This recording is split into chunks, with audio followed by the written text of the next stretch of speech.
tous et bienvenue dans cette série d'enseignements sur le fondement et nous allons parler de votre vie nouvelle. C'est un ensemble de 10 sessions ou 10 séries d'enseignements où nous voulons apporter la lumière sur les Écritures afin de vous fonder dans la vie chrétienne, vous tous qui venez d'accepter Jésus-Christ comme votre Seigneur et Sauveur.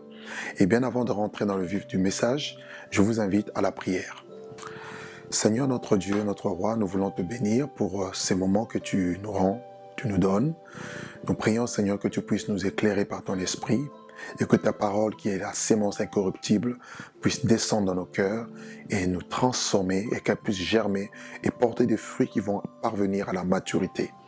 Éclaire mes frères, éclaire mes sœurs et enlève Seigneur toute forme Seigneur d'ignorance et que la parole de Dieu puisse être bâtie en nous. Au nom de Jésus, je t'ai ainsi prié. Amen. Alors, comme je le disais tout à l'heure, c'est une série d'enseignements sur le fondement.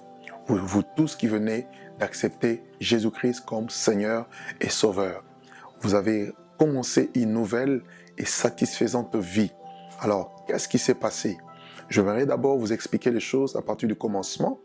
La Bible nous dit qu'au commencement, Dieu va créer l'homme à son image et à sa ressemblance. Selon Genèse chapitre 1er, le verset 26 au verset 28, où il est dit « Puis Dieu dit, créons l'homme à notre image et à notre ressemblance, qui puisse dominer sur les poissons de la mer, sur les oiseaux du ciel et sur tous les bétails qui se meuvent sous la terre. » Alors Dieu créa l'homme à son image, il le créa à l'image de Dieu et il créa l'homme et la femme.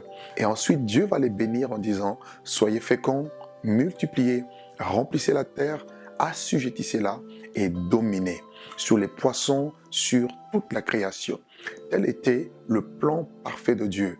Dieu voulait que l'homme que tu es, que je suis, que nous puissions régner ici sur la terre en tant que le gouverneur de la terre, lui, Dieu, en tant que celui qui règne au ciel. La raison pour laquelle il nous a créés à son image. Et selon Colossiens chapitre 1, le verset 15, il est dit que le Fils est l'image de Dieu invisible. Cela veut dire que l'homme a été créé à l'image de Dieu, littéralement à la ressemblance ou à l'image de Christ.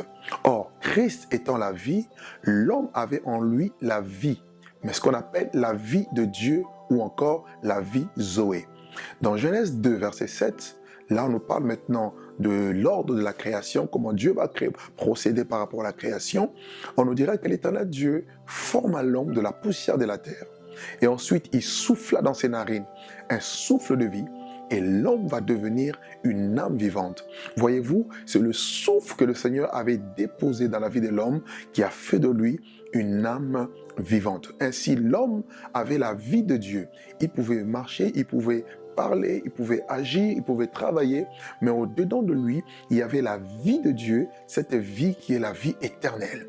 Alors Dieu va placer l'homme, bien sûr avec sa femme Ève, dans le jardin d'Éden, dans le but de garder et de cultiver le jardin, mais malheureusement, pour eux, il y avait un danger, lequel, Satan ayant été déjà chuté du ciel sur la terre, il y avait déjà le mystère de l'iniquité qui agissait déjà. Dieu avait donné un ordre ferme à l'homme, à Adam, dans Genèse 2, le verset 17. Il lui dira, tu pourras manger de tous les fruits des arbres du jardin, qui était le jardin en Éden, mais quant à l'arbre qui est au milieu du jardin, c'est-à-dire à l'arbre de la connaissance du bien et du mal, Dieu dit, vous n'en mangerez point, et vous n'y toucherez point de peur que vous ne mouriez. C'est pour la toute première fois que Dieu parle de la mort. Or, lorsqu'on parle de la mort, cela veut dire que quelque part, la vie serait perdue. Parce que la mort, en quelque sorte, c'est l'absence de la vie. C'est le contraire de la vie. Dieu est la vie et la mort est du côté du ténèbre qui vient du péché. Et le jour où l'homme a mangé de ce fruit, dans Genèse 3, à partir du premier verset jusqu'au verset 6, nous voyons la désobéissance de l'homme. C'est alors que l'homme, spirituellement, il a péché. Il a désobéi à l'ordre de Dieu et la mort est entrée. Et vous allez voir, mes bien-aimés, que l'homme n'était pas mort sur le plan physique. Cependant, il était mort sur le plan spirituel. Par là, nous comprenons qu'il y a la vie naturelle humaine que chaque homme a, nous respirons, nous mangeons, nous buvons, nous marchons, nous travaillons, nous faisons toutes les activités. Cependant, il y a une deuxième vie, pas une deuxième, mais une vie, je dirais, qui est au-dessus de la vie ici terrestre, qui est la vie de Dieu ou encore la vie Zoé.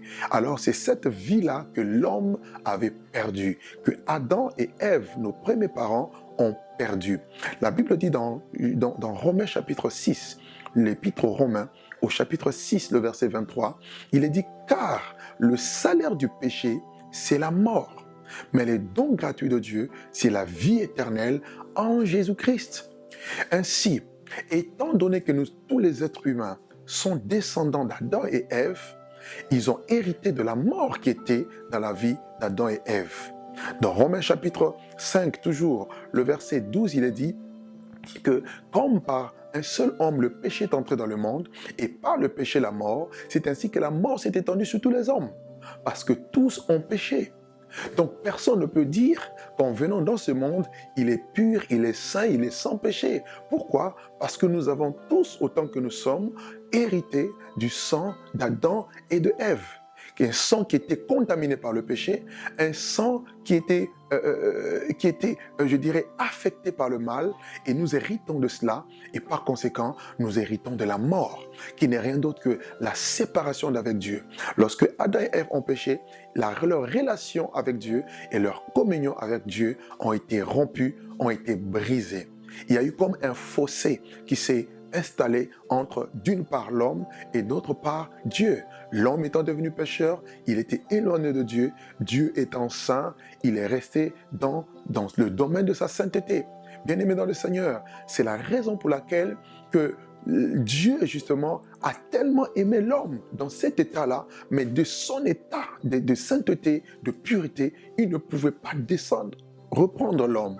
Il est dit dans Ésaïe, chapitre 59, le verset 1 à 2, que la main de l'Éternel n'est pas trop courte pour sauver, ni son oreille trop dure pour entendre, mais ce sont vos crimes, ce sont vos péchés qui vous cachent sa face et qui l'empêchent de vous écouter. Vous voyez, donc il y a une nette séparation d'une part l'homme et d'autre part Dieu, c'est-à-dire Dieu qui est saint. Vous voyez, infiniment saint, la sainteté convient dans sa maison. Et d'autre part, l'homme qui était tombé dans le péché, qui était plongé dans les ténèbres spirituelles. La raison pour laquelle, à cause de l'amour de Dieu à l'égard de l'homme, de l'être humain, Dieu a donné Jésus-Christ.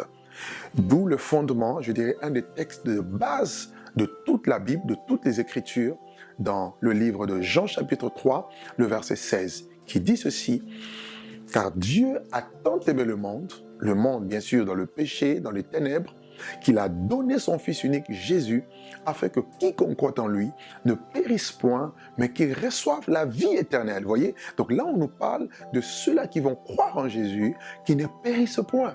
Pourquoi? Parce que les hommes vont périr. Car après la mort, il y a une vie qui continue. Dans Hébreux chapitre 9, juste une parenthèse, le verset 27, il est dit « Comme il est réservé aux hommes de mourir une seule fois, après quoi vient le jugement ?» C'est-à-dire que vous soyez riche, pauvre, que vous soyez intellectuel ou non instruit, que vous soyez grand ou petit, quel que soit votre niveau social, quel que soit votre niveau intellectuel, la Bible nous dit que vous mourrez un jour et après votre mort, il y aura un jugement. Voyez-vous? Il y aura un jugement. Alors, il y a ce que la Bible appelle la seconde mort. Il y a premièrement l'enfer qu'on appelle le séjour de mort, où les hommes vont, après leur mort bien sûr, sans Dieu, sans Christ, aller dans ce lieu-là de tourment, attendre le jugement dernier. Et après le jour du jugement dernier, ils seront jugés d'après les livres qui seront ouverts pour eux, et ceux dont le nom ne seront pas inscrits dans le livre de vie, et ils seront jetés dans les temps ardent de feu et de soufre. Les hommes vont périr, ce que la Bible appelle la seconde mort. C'est parce que Dieu ne veut pas que l'homme, créé à son image, malgré la désobéissance, aille éternellement souffrir dans ce lieu de tourment. La raison pour laquelle il a donné son Fils Jésus. Bien-aimés dans le Seigneur, Jésus-Christ vous aime et il a un plan merveilleux pour vous. La Bible dit dans Actes chapitre 4, le verset 12, « Il n'y a de salut en aucun autre, car il n'y a sous le ciel aucun autre nom qui a été donné parmi les hommes par lequel nous devions être sauvés. Le seul nom qui a été donné pour que les hommes soient sauvés, c'est le nom de Jésus.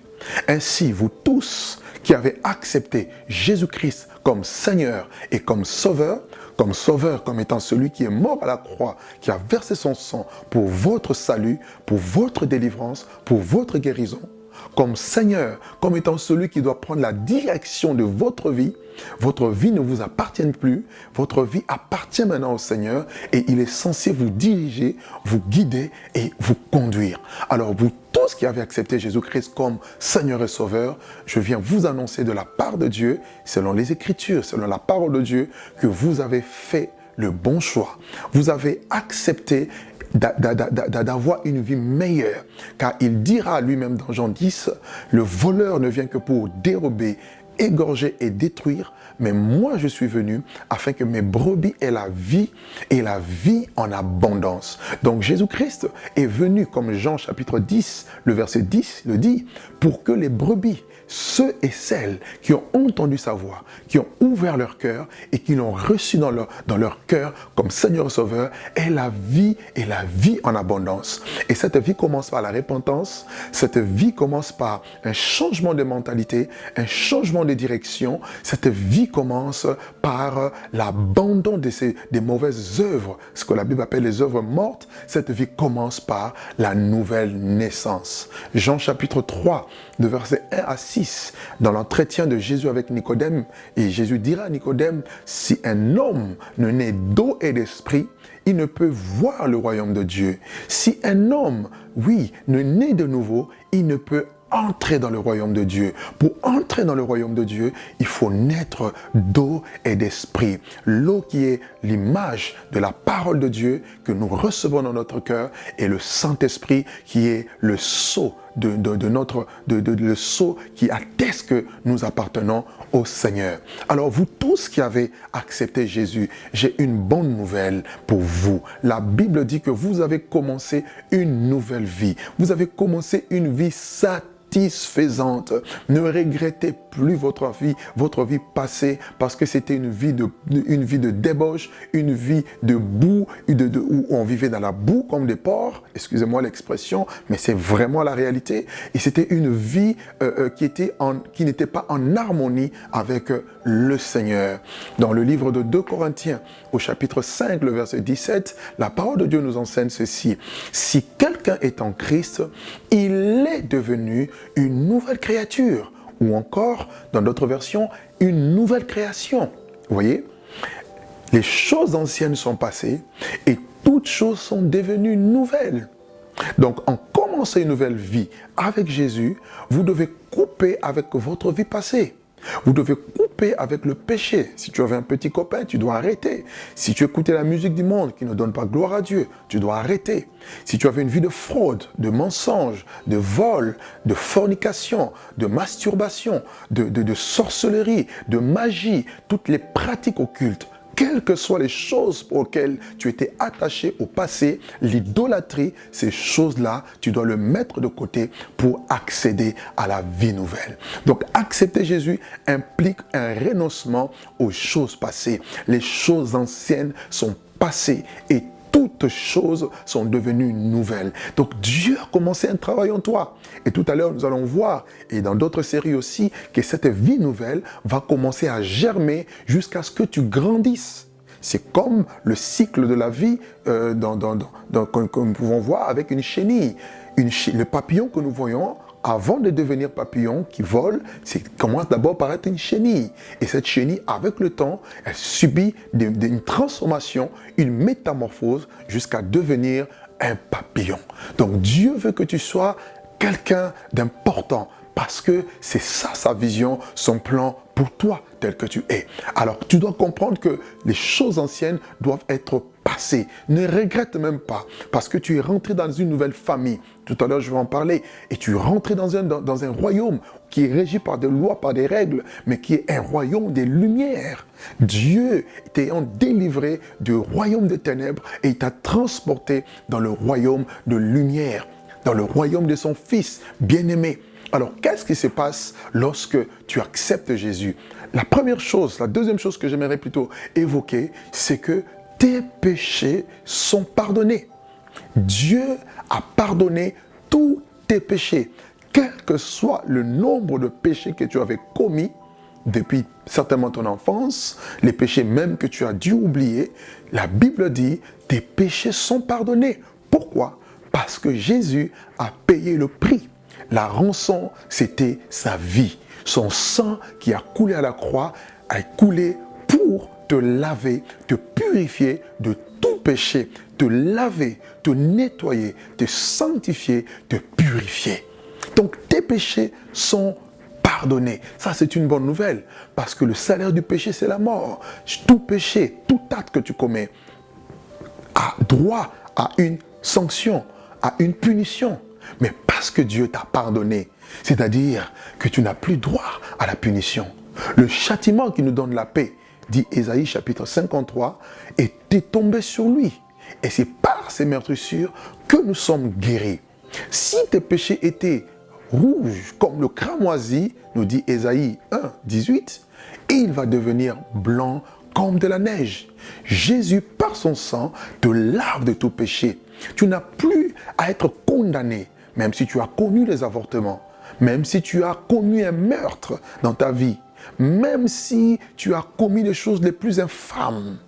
Sache une chose, c'est que tes péchés sont pardonnés. Parce que tes péchés sont pardonnés, tu as maintenant une assurance et une paix profonde dans ton cœur que Jésus t'a pardonné. Tu sais pourquoi il te pardonne? Parce qu'il t'aime. Tu sais pourquoi il t'aime? Parce qu'il a donné, la preuve qu'il t'aime, c'est qu'il a donné Jésus-Christ mourir à la croix pour toi. Alors j'aimerais rappeler quelque chose d'une valeur capitale, que même si tu étais la seule personne ici sur la terre, Jésus-Christ viendrait quand même mourir pour toi. Cela montre que tu as du prix aux yeux de Dieu. Cela montre que aux yeux de Dieu, tu pèses. Sinon, le Seigneur Jésus ne viendrait pas. C'est à cause de son amour pour toi. Et tu as reçu la rémission des péchés, le pardon de péchés. Et tu as été racheté. Tu as été acquis au prix du sang de Christ. 1 Pierre chapitre 1, le verset 18 nous dit, « Ce n'est pas par des choses périssables, par de l'argent ou de l'or que vous avez été rachetés de la vaine manière de vivre que vous avez hérité de vos pères. Mais c'est par le sang d'un agneau, sans défaut et sans tache, qui a été prédestiné depuis la fondation du monde. Christ est venu et il a racheté, il est venu te racheter. Il est ton sauveur. Cependant, il veut aussi être ton maître. Autre chose qui se passe dans ta vie, sache que tu n'es plus sous la puissance de ténèbres. Tu n'es plus sous la puissance de Satan. Tu n'es plus censé être lié par des liens spirituels, par des liens ancestraux, par des chaînes familiales ou encore par le diable et ses démons. Ton corps, ton âme et ton esprit étaient autrefois une habitation des démons, un temple des idoles. Mais cependant, parce que tu es devenu une nouvelle créature, Jésus-Christ, par sa parole, est venu pour te délivrer de toute puissance des ténèbres. La Bible dit dans 1 Jean chapitre 3, le verset 8, que le Fils de Dieu a paru afin de détruire les œuvres du diable. Et il veut détruire les œuvres du diable dans ta vie. Tu n'as plus le droit d'être possédé par un esprit mauvais, un esprit, je ne sais pas, de mari de nuit, de femme de nuit, l'esprit de mort, la sirène des eaux, l'esprit de colère, l'esprit je ne sais pas quoi, l'esprit guerrier, l'esprit de python, le serpent, tous ces esprits qui fatiguent aujourd'hui les hommes, voire même certains enfants de Dieu, parce qu'ils ne connaissent pas la valeur du salut. Bien-aimés, nous avons un salut complet. Nous avons un salut total. Et lorsque Jésus entre dans la vie d'une personne, il chasse les vendeurs du temple. Il chasse les voleurs. Il chasse en quelque sorte les squatteurs. Ceux-là qui habitent ta vie, qui habitent ton corps, ton âme ou ton esprit illégalement. Bien évidemment, ils sont rentrés par le péché. Tu avais donné accès au diable. Quand Jésus entre dans ta vie, il t'a franchi. Dans Jean chapitre 8, le verset 36, il est dit, « Si donc le Fils vous a franchi, vous serez réellement libre. » Il est venu pour que tu sois réellement libre, totalement libre, et non partiellement, mais totalement libre. Donc tu es délivré de la puissance de ténèbres et il te transporte dans ce royaume de son amour. Colossiens chapitre 1, le verset 12 le dit. Rendez grâce au Père qui nous a rendus capables d'avoir part à l'héritage des saints dans la lumière. Il nous a délivrés de la puissance de ténèbres et il nous a transportés dans le royaume de son Fils bien-aimé, en qui nous avons la rémission par son sang, et la rédemption plutôt par son sang, et la rémission de nos péchés. Nous avons la rédemption. Nous avons été vendus gratuitement, et ce n'est pas à prix d'argent que nous serons rachetés. Il nous a rachetés au prix de son sang précieux. Bien-aimés, tout ça, c'est une bonne nouvelle que j'aimerais nous annoncer. Autre chose, c'est que vous avez reçu la vie éternelle. En acceptant Jésus, vous recevez la vie éternelle. Jésus dit qu'il est venu pour donner la vie en abondance. Dans 1 Jean 5, il est dit, celui qui a le Fils a la vie. Le chapitre 5, 1 Jean 5, le verset 12 à 13. Et celui qui n'a pas le Fils de Dieu n'a pas la vie. Voyez-vous? Donc vous qui avez reçu Jésus, vous avez le Fils de Dieu en vous, il vit en vous. Vous n'avez pas besoin de le sentir. Il vit en nous par la foi. Vous n'avez pas besoin d'avoir des frissons. Jésus, si tu as donné ta vie à Jésus, il est en toi. Il vit en toi par son esprit. La Bible dit Christ en nous, c'est l'espérance et la gloire. Il est en nous, pas en dehors, mais en nous. Alléluia. Ça, c'est une bonne nouvelle. Donc, tu as la vie éternelle. La vie éternelle ne commence pas le jour de la mort. La vie éternelle commence, ou encore cette vie Zoé, le jour où tu reçois Jésus dans ton cœur. Tu commences à vivre et cette vie n'aura plus de fin. Certes, à cause de l'âge, à cause de la corruption de la chair, tu peux être amené à mourir, à quitter cette terre pour rejoindre le Seigneur dans la gloire. Cependant, c'est le corps qui meurt et qui est enterré, mais ton âme et ton esprit vivent. Voyez, et cette vie continuera jusque dans l'éternité. Bien-aimés dans le Seigneur, beaucoup de personnes que vous voyez, ils ont peut-être un semblant de bonne vie sur terre, mais ce n'est pas la vie éternelle qu'ils ont. Mais vous qui avez reçu Jésus, que vous ayez de l'argent ou pas, vous avez la vie éternelle. Et ça, c'est une bonne nouvelle. Que le diable ne vous trompe pas. Cette vie, elle est en vous et c'est une vie éternelle. Amen. Et autre chose que j'aimerais évoquer, c'est que vous êtes devenus enfants de Dieu. Enfants de Dieu. C'est-à-dire, quel privilège que Dieu vous appelle son propre enfant. Jean chapitre 1, le verset 12 à 13, il est dit, « À tous ceux qui l'ont reçu, à ceux-là qui croient en son nom, elle, la parole, leur a donné le pouvoir de devenir enfants de Dieu, lesquels sont nés non du sang, ni de la chair, ni de la volonté de l'homme, mais de Dieu. » Donc, lorsqu'on reçoit Jésus, on reçoit la vie éternelle, le pouvoir de devenir enfants de Dieu. Tous les hommes sur la terre ne sont pas enfants de Dieu. Nous sommes tous créatures de Dieu, mais nous ne sommes pas tous enfants de Dieu. Pour être enfant de Dieu, il faut au préalable accepter Jésus-Christ, qui est la parole de Dieu, afin d'obtenir un pouvoir qui vous rend capable d'être appelé enfant de Dieu. Et si vous êtes enfant de Dieu, c'est-à-dire Dieu est votre Père. Si vous êtes enfant de Dieu, c'est que Jésus-Christ devient votre aîné, notre aîné. Et je vais en parler tout à l'heure. Ça aussi, c'est un privilège de la vie nouvelle que nous avons en Jésus-Christ. Oh, je bénis le nom du Seigneur pour sa grâce. Alors, autre chose que vous devez savoir, c'est que nous avons, ou vous avez commencé une nouvelle vie, une nouvelle et satisfaisante vie. C'est-à-dire, vous n'avez plus à regretter votre passé. Dieu dit dans Jérémie chapitre 29, verset 11, il dit, car je connais les projets que je formais sur vous, projets de paix et non de malheur, pour vous donner un avenir et de l'espérance. C'est-à-dire, en venant au Seigneur, vous rentrez dans le plan parfait de Dieu et vous devez chercher maintenant à connaître quelle est la volonté de Dieu pour votre vie afin de jouir du bonheur, non seulement au ciel, mais commençant déjà sur cette terre. Jésus veut que tu sois à l'aise. Jésus veut que tu puisses vivre le bonheur parfait. malgré la persécution, malgré les épreuves, malgré les difficultés, mais la joie de Dieu et la paix de Dieu doivent remplir ton cœur parce que tu vis une vie satisfaisante.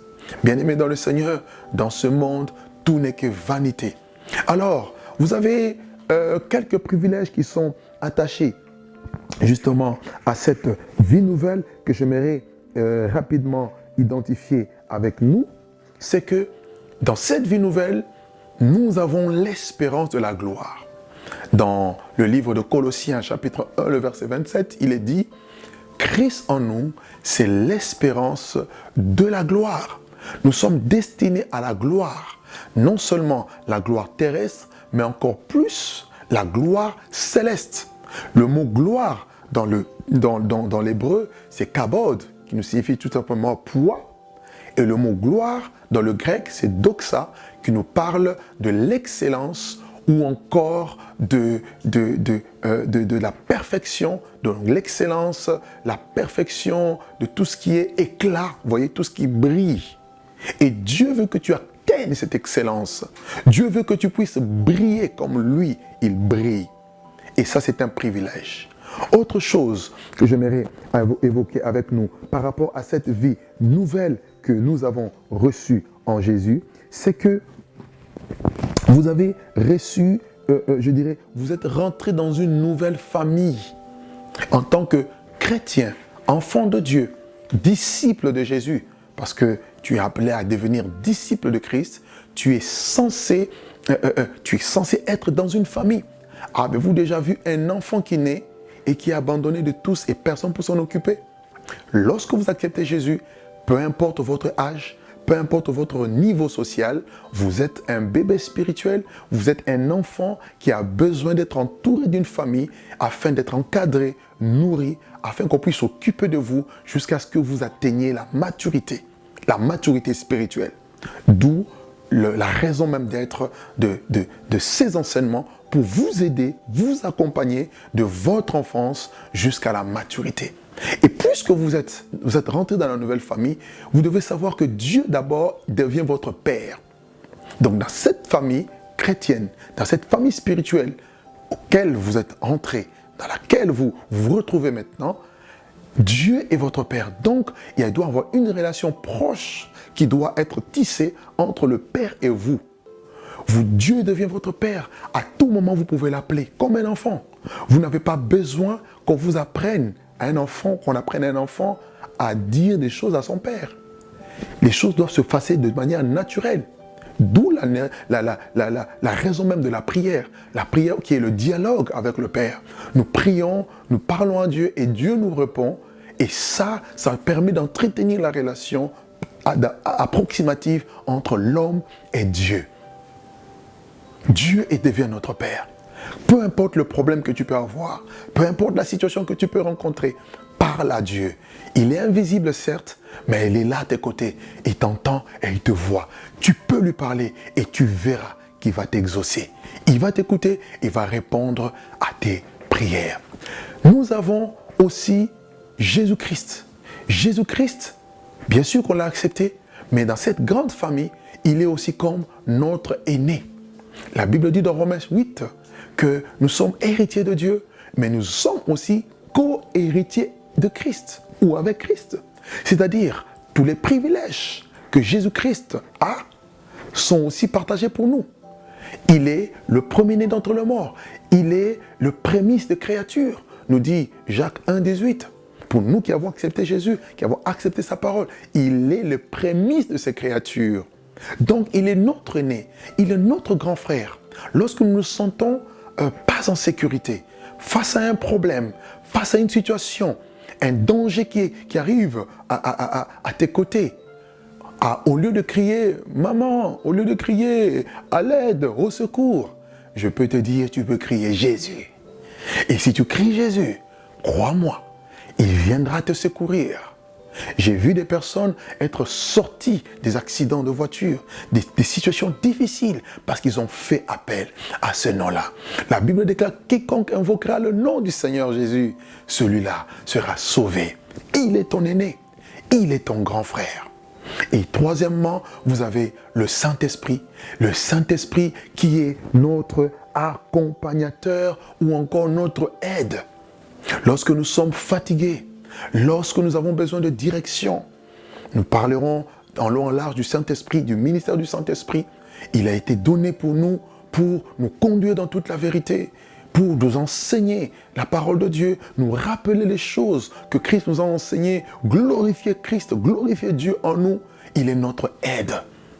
Romains chapitre 8, le verset 26 à 27 nous dit: dans notre faiblesse, nous ne savons que demander dans nos prières, mais l'Esprit, c'est-à-dire le Saint-Esprit, soupire, plutôt intercède par des soupirs inexprimable. Il est là pour t'aider. Quelquefois, tu verras que tu auras du mal à prier, tu auras du mal à t'attacher peut-être à la vie chrétienne, à aller à l'église, s'assembler avec les autres frères, mais tu dois compter non sur tes forces, non sur tes capacités, mais tu dois compter sur la force de Dieu. Tu dois compter sur le Saint-Esprit. Il est là, il a simplement besoin que tu l'appelles. Il veut se sentir valorisé en toi. Et le Saint-Esprit, c'est la troisième personne de la divinité, ou encore la Trinité. Il est là, dans ta faiblesse, invoque-le. Dans des problèmes, dans des situations difficiles, appelle-le. Il viendra et il te secourra. Et enfin, dans cette grande famille, vous avez les frères et sœurs dans la foi. Vous n'êtes pas isolés, vous n'êtes pas seuls. La raison pour laquelle, une fois que vous avez accepté Jésus, vous devez trouver une assemblée locale où vous allez partager votre foi avec les autres chrétiens, les frères et sœurs qui vont vous aider dans la marche chrétienne, qui vont vous encadrer et qui vont aussi vous aider à grandir. Les frères et sœurs, tous les enfants de Dieu dans le monde entier sont nos frères et sœurs, qu'ils soient de la même race que nous, de la même langue que nous, du même continent ou pas. Ils sont nos frères et sœurs. Nous avons tous un même Père qui est Dieu. Et nous avons tous reçu un même Saint-Esprit, l'Esprit d'adoption par lequel nous crions Abba Père, Abba Father. Bien-aimé dans le Seigneur, réjouis-toi d'avoir des frères et sœurs. Ne reste pas seul. Le plan du diable, c'est d'être isolé, de rester seul en disant « je prie à la maison, je n'ai pas besoin peut-être de l'église ». Et là, tu n'auras pas une vie chrétienne forte et dynamique, une vie chrétienne stable, une vie chrétienne, solide. Et pour que cette vie soit solide, nous avons besoin des uns des autres. Dans Psaume chapitre 133, les versets 1er au verset 2, il est dit « Oh, qu'il est agréable et doux pour des frères de demeurer, d'habiter, de demeurer unis ensemble. Car c'est là que le Seigneur envoie la vie, la paix, la vie pour l'éternité. » Voilà un peu, en quelques mots, le résumé de notre première session. Vous avez commencé une nouvelle et satisfaisante vie en Jésus-Christ. Alors, pour ceux qui veulent aller loin, vous pourrez vous procurer ce petit manuel intitulé « Vie nouvelle ». Vous avez « Vie nouvelle » et il sera aussi accompagné du CD, du DVD, de ce DVD dont vous aurez plusieurs sessions. Première session, deuxième session, jusqu'à 10e session. Et cela va vous aider à vous appuyer davantage sur le Seigneur et à grandir. Que vous soyez près, que vous soyez loin, je parle d'une manière géographique des enfants de Dieu, cela peut aussi vous aider à grandir, à mûrir dans votre foi. Que Dieu vous bénisse dans le nom merveilleux de Jésus. Je vous dis à la prochaine session et que toute la gloire soit au Seigneur.